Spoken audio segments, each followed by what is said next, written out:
Hello everyone. Today we are going to discuss about enzymes. Now, let me discuss little bit about what are enzymes. Let me share screen with you.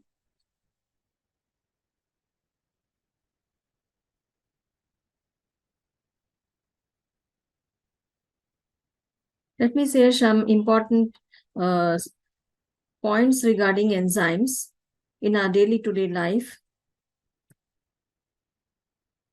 Now, see, we have different enzymes in our body. We have enzymes that help us do muscular activity. We have enzymes that help in digestion. We have enzymes that help in our excretory process, in our respiration, that is breathing in and breathing out. So in our bodies, there are different types of enzymes, different kinds of enzymes. Now, let us discuss what is an enzyme. An enzyme is a substance which helps to speed up a biochemical reaction. An enzyme has got two main parts, a protein part and a non-protein part. The protein part is called as the apoenzyme and the non-protein part is called as the prosthetic group or cofactor. Now, if the prosthetic group or cofactor is an organic compound like NAD or FAD, then it will be called as a coenzyme. Now, we find the coenzyme in respiration reactions occurring in our body. Now, let us go back to the structure of the enzyme. Enzymes are large molecules. They have high molecular weight and they are mainly proteins. Now, let us go to the classification of enzymes. Could you understand what are enzymes? They are actually large molecules or made up of proteins, and they participate in biochemical reactions in our body. Now, what are biochemical reactions? They are like digestion, excretion, then chemical coordination. Everything is done with the help of enzymes. Like, for example, we go to the classification of enzymes: oxidoreductases, transferases, hydrolysases, lyases, isomerases, ligases, and translocases. Now, oxidoreductases are a category of enzymes that deal with oxidation and reduction reaction. Now, there are two models. Basically, there are two models to explain the mechanism of enzyme action. Now, the substance on which the enzyme acts is called as the substrate.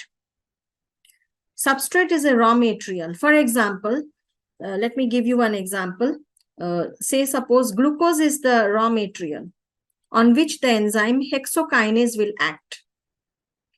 Now, I have shown the diagram of an enzyme. This is the enzyme molecule. There's a diagram of the enzyme. And there's a specific site on the enzyme molecule. Just like in your home, there is a particular lock. There are grooves in the lock to which a key will fit. Any other key will not fit into a particular lock, onto the groove of a particular lock.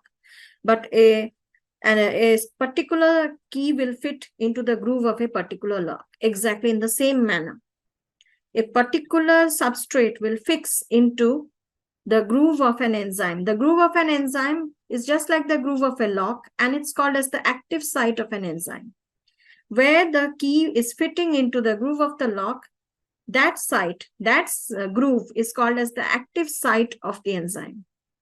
Let me explain again. An enzyme has got grooves on it, on its surface, just like a lock has grooves on it where the key will enter.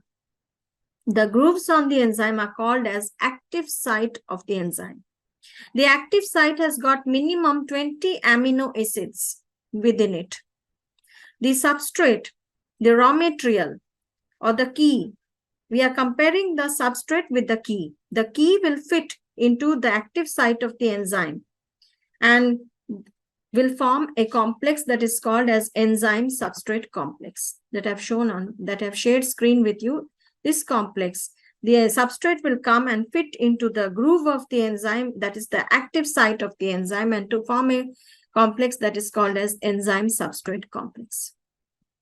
Now, when the enzyme substrate complex is formed, there is some change.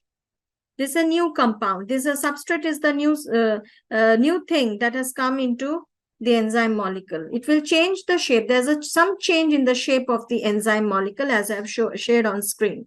There's some change in the shape of the enzyme molecule, and the enzyme will act on the substrate to release the products.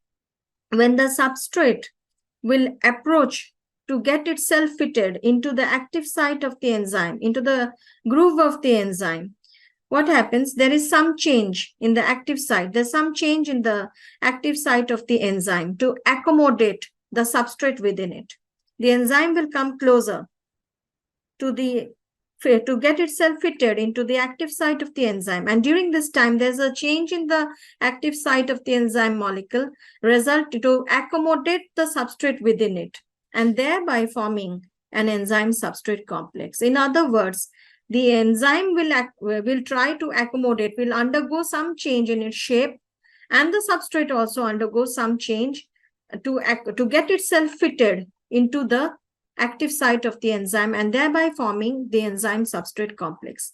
The enzyme acts on the substrate, and the products are ultimately released. This is induced fit model. Now, these are the factors affecting enzyme activity. Now, the enzymes get denatured or destroyed within our body at a high temperature. So the optimum temperature of enzyme activity is 30 to 35 degrees Celsius. Then there are other factors which are affecting the concentration of the substrate, how much amount of the substrate or the raw material is present. Then we go, this is the graph that explains the optimum temperature of the enzyme.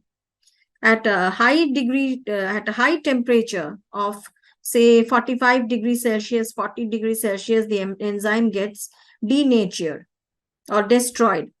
Then these are the properties of the enzyme. Enzyme specificity, just like I've explained, a particular enzyme will act on a particular substrate. Like for example, on the substrate glucose, hexokinase will act. On the substrate or the raw material fats, lipase will act. On the substrate sucrase enzyme will act.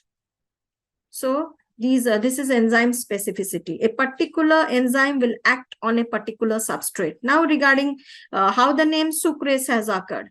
Because the substrate sucrose, if it acts on the substrate sucrose, from the last words OSE, the name of the enzyme sucrase has been given. Now, these are some of the physical properties of the enzyme. They are mostly proteins. They are colloidal in nature.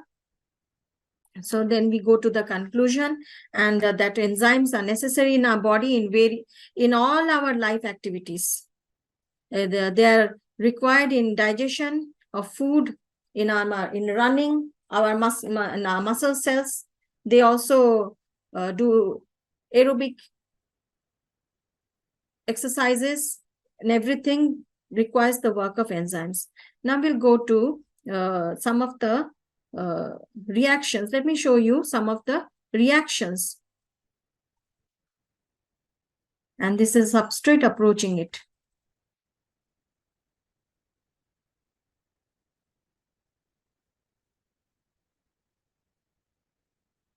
Let us say this is substrate approaching it.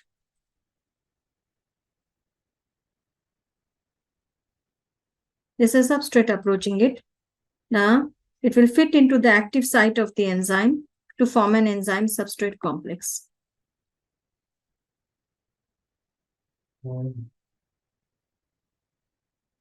These are the products that are formed. And the enzyme is restored at the end of the reaction.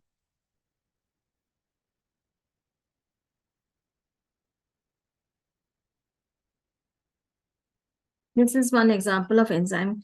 Hope you have understood this mechanism of an enzyme reaction. Thank you.